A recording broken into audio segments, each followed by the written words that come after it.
How you guys doing? You fired up? You ready to go? Hey, you guys.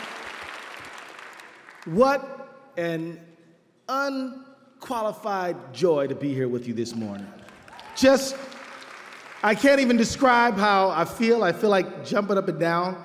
It's because it's rare that a politician like me gets to talk to the people who are informing the American people about the power that they have right in their own hands, a chance to talk to the folks who are getting the word out, who understand that the foundational blocks of democracy are an informed community, an informed population, and we cannot be informed if all we got to listen to is that guy.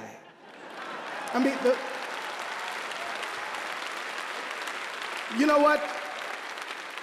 With a consolidated, corporatized media, we will know something is desperately wrong in America, but we won't have any of the details.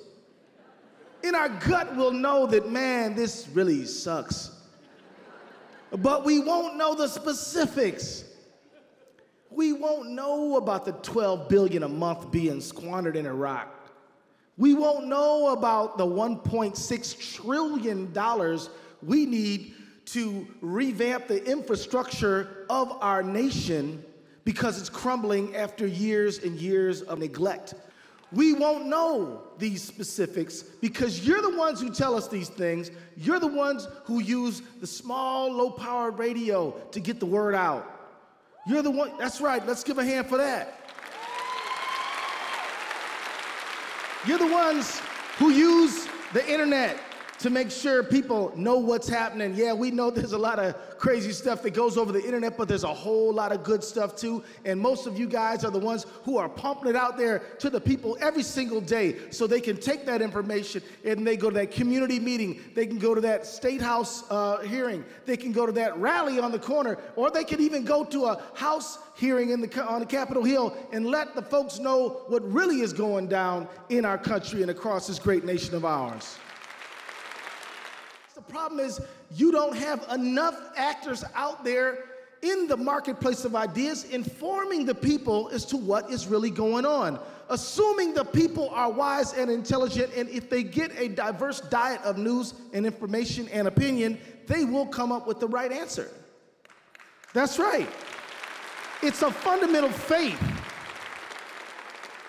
But let me just tell you, since '64 all the way up till now, the American people have seen the politics of greed elevated to a political ideology.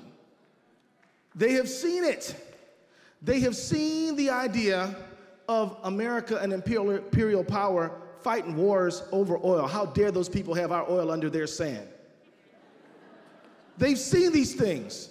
They've seen an economy where inequality between the wealthy and the working class is just growing every year, every year, every year. They've seen 30 years of flat wages. And they've seen those paychecks have to take a greater and greater burden. I'm not even talking about inflation. I'm talking about the fact that at your job, because I know many of y'all do media and got another job, right? Is that right? Am I wrong about that? At your job, your paycheck, which is, if the average hourly wage has been frozen for quite a while, has been asked to do more because the employer is saying, you know what, this healthcare stuff is expensive, you gotta take more of it on. Who's been saying, this childcare stuff, we used to give you a break, now you gotta carry that. Who's telling you that, you know, we used to have a pension for you, but we're gonna do a 401k because I can't worry about your retirement. You understand what I'm saying? Growing inequality, and if you and I are not making any more money, who's making the money? What are they doing with the money once they make it? Well, they use that money to go out and buy more lobbyists. Let me tell you, there has been a literal explosion of lobbyists in Washington, and many industries like the telephone industry and the cable industry, they're not trying to make a better product, they're just getting more lobbyists to make people like me do it their way. The only antidote for this problem is you and me, a muscular grassroots movement insisting that the internet stay free and open to the public. The only antidote to this problem is you and me getting busy, motivating our people to take care of business all over this nation, to making sure that low-power FM is out there, that we still preserve newspapers. Maybe we should even incentivize regular old, good old paper newspapers, so that, because they are a public good, they do have a social purpose, they do make sure that they fulfill one of the most fundamental purposes encoded in the Declaration of Independence and in the Bill of Rights. It's not a mistake that the First Amendment contains within it freedom of the... That's right, you better know it. Who else has a job listed in the Bill of Rights? Well, lawyers do, right? Lawyers and journalists and lawyers, because we stand up and fight for the Constitution, right? And so we fundamentally need what you're doing. We got to have you go back out there, go out into the highways and byways of our country, stand up for our Constitution, stand up for our right to be an educated, well-informed population. Because once the people have the information, they know what to do with it. You know that. You trust that. That's why you pump it out there every day, right? So the fact of the matter is look, I think Congress is finally getting it. Sometime in mid-May, the FCC was trying to pass a rule to say, you know what? It's no problem if a big, giant, fat media mogul who already has a bunch of media assets buys even more stuff in the same market. Why shouldn't they have a TV station, a radio station, and a newspaper in the same market so they can give out one message? Cut newsrooms, cut everything else, no more diversity, just singularity. Why shouldn't they be able to do that, said the FCC and their financial backers that pump them out? Like, you know who I'm talking about. Mr. Murdoch, folks like that. And the United States Senate, Democrat and Republican, right? Said, no, FCC, that's going a mite too far. No, we really can't do it that way. That would be a big fat no. But they didn't say no. Well, maybe some said no because they really felt it was wrong in their hearts. But I believe there was another group that said no, because politicians tend to see the light when they feel the heat. And when you put the heat on them, when you all put the heat on them, and the people who listen and read what you produce begin to put the heat on them, they had to respond. Welcome to the beginning of a great movement that is emerging in our country that is all about the common good. Welcome to the movement. Welcome to the movement that says that Americans and the inhabitants of planet Earth want to live in harmony with our planet and not look at it as one big old fat commodity which we can cut down and sell and exploit and make money off of. Welcome to this beginning of a movement, the beginning of a movement, y'all, that says that our diversity is a strength, that we will not be sliced and diced one versus another, that there's enough for all of us, that there's enough for the people born in America and the folks who are new Americans coming here. Welcome to that movement. Welcome to the movement. Welcome to the movement that says American workers are not going to look with suspicion at our Hispanic brothers and sisters, but we're going to look at the trade agreements that put us both against each other, and we're going to hold them accountable based on that, so that all of us, one and all, can have prosperity. We're going to say that, you know what? We don't care who's gay and who's straight. If you want to be in the military, be in the military. What difference does it make?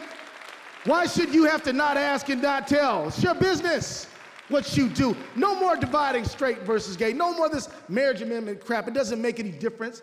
People are people. We're all Americans here together, and we care about each other. That's where it's at. Welcome to this movement. Welcome to a movement. You all are the vanguard for the movement for the common good of America. The return to a common good, a time where America is not just returning to some old time. This is not the New Deal. This is not the 60s. This is something brand spanking new. Because while there are periods in American history where we had economic opportunity, much more than we have now, and there are periods of American history where we had a greater embrace of diversity, perhaps than we had now, there's never a time when both existed at the same time.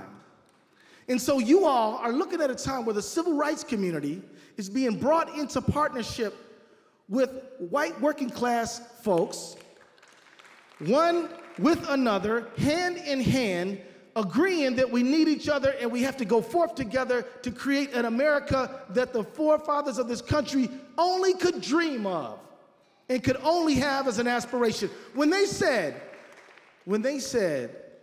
that all men, and they should have said all men and women, are created equal and endowed by their Creator with certain inalienable rights, among them life, liberty, and the pursuit of happiness, it was an aspiration.